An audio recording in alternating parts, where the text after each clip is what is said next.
कौम से हम कहना चाहते हैं, चाहे वो हैदराबाद का राजा सिंह हो, चाहे वो नुपुर शर्मा हो, चाहे वो यतीन आनंद हो, चाहे वो कोई वसीम कुछ नाम है ना, चाहे कैसे भी हरामी हो, हमारे आका के खिलाफ, हमारे आका के शान में गुस्ताखी जो भी करता है उसमें कोई शक व शुबा नहीं है कि वो असल से हो ही नहीं सकता। असल से अगर वो है तो हमारे आका के शान में गुस्ताखी कर ही नहीं सकता, क्योंकि वो मुसलमानों के लिए रहमतुल्लाह अलैहि ने ये तमाम मजहब के लिए, तमाम चरीन परिन के लिए, तारे कायनात के लिए आए हैं। उनसे नफरत करना ये साफ तौर पे बता रहा है। हमें तकलीफ इस बात की नहीं कि इनके साथ क्या सुलूक कर रहे हैं, हमारे सामने ये सवाल है कि हम किस तरह से इनके साथ लड़ाई लड़ें। हमारा तरीका क्या होना चाहिए इनके खिलाफ अपनी आवाज को बुलंद करना। आज ये पहला जलसा हैदराबाद का वो वाकया हुआ, मुख्तलिफ शोबों के लोगों ने मुझे फोन किया, मुझे व्हाट्सएप पे वीडियोस, नासिर भाई ये हरामजादा ऐसा किया, एक स्ट्राइक होना चाहिए, जिस तरह से आपने एनआरसी का एहतजाज किया वैसा करेंगे, मुसलसिल करेंगे। दिन में रात में क्या हुआ फिर हैदराबाद में, नौजवानों के घर को घुस को पुलिस पकड़ती है, फिर उनको छोड़ा जाता है, फिर उस हरामजादे को जो भारतीय जनता पार्टी का एमएलए है उसको फिर से गिरफ्तारी की जाती है। यह सिलसिला चलता रहेगा क्योंकि माहौल और फिजा बना रहे हैं।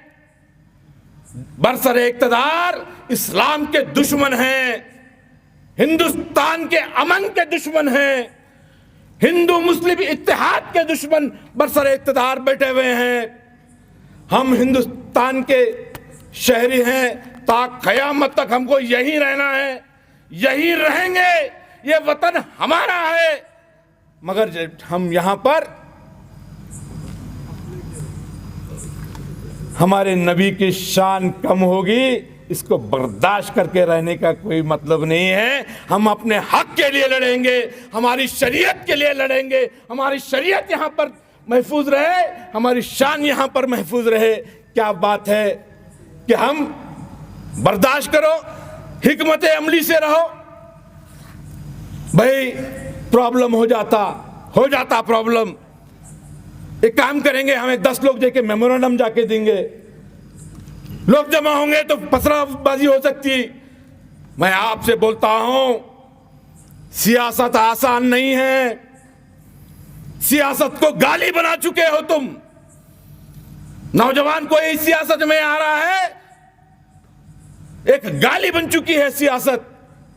सियासत गाली नहीं है, ये इस्लाम ने, हमारे नबी करीम सल्लल्लाहु अलैहि वसल्लम ने बताया है। जो बरसरे इक़्तिदार है उसका मिजाज क्या होना चाहिए। हजरत उमर रज़ी अल्लाह ताला अन्हु के दौर में वो गश्त किया करते थे, रात रात गरीब कौन है, क्या परेशानी है। एक वाकया आपको याद होगा, जब एक माँ अपने बच्चे पिलपिलाते रोते हुए बच्चों के बीच हांडी में जो है चमचा हिलाते, हजरत उमर रज़ी अल्लाह ताला अन्हु देखते हैं कि क्या बात है, कितनी देर से बच्चे रो रहे हैं और तू कब से पका रही है खाना। तो माँ बोलती है कि मेरे पास खाने के लिए कुछ नहीं है, पकाने के लिए कुछ नहीं है, मैं खाली हंडी को हिला रही हूँ। हजरत उमर रज़ी अल्लाह ताला अन्हु उसी वक्त बैतुल माल को जाकर के खाने की बोरी अपनी पीठ पे डाल करके रात भर उसको लेके आते हैं और उस माँ को ला करके देते हैं और खाना बना करके उन बच्चों को उठा करके उनसे खिला करके उनसे माफ़ी मांग के निकलते हैं। ये तालीम सियासत के हमारे नबी ने हमको दी है, ये सियासत है। इक़्तिदार आने के बाद क्या होना चाहिए, ऐसा से कमतरी ये मुसलमानों के बीच नहीं आएगी, नहीं आनी चाहिए। हम हिंदुस्तान में सेकंड कैटेगरी सिटीजन नहीं हैं, हम फर्स्ट सिटीजन हैं, हम हिंदुस्तान के फर्स्ट सिटीजन हैं। सबसे ज्यादा कुर्बानी अगर किसी ने दी है तो वो मुसलमानों ने दी है। हजरत टीपू सुल्तान रहमतुल्लाह अलैह, सिराजुद्दौला, कितने नाम गिनवाऊं, हजरत बेगम महल, मौलाना अबुल कलाम आजाद साहब, खान अब्दुल गफ्फार साहब, अशफाकुल्लाह साहब, मौलाना मोहम्मद अली जौहर साहब, शौकत अली जौहर साहब, कितने नाम गिनवाऊं, कितने सदर बने। ये कुर्बानी हमारी है। आज हमारे खिलाफ ये बातें हो रही हैं, हिकमत के नाम पर बुज़दिली, ये हमारे नबी ने हमको नहीं सिखाई। बेशक हिकमत सिखाया है, हिकमत अमली सिखाई है। कॉम्प्रोमाइज होना चाहिए, कौम के फायदे के लिए कॉम्प्रोमाइज होना चाहिए। हिकमत अमली हमको सिखाया है। सुलह हुदैबिया के अंदर यह हिकमत हमारी थी, मगर उसका फायदा फतेह मक्का हुआ। कॉम्प्रोमाइज करेंगे।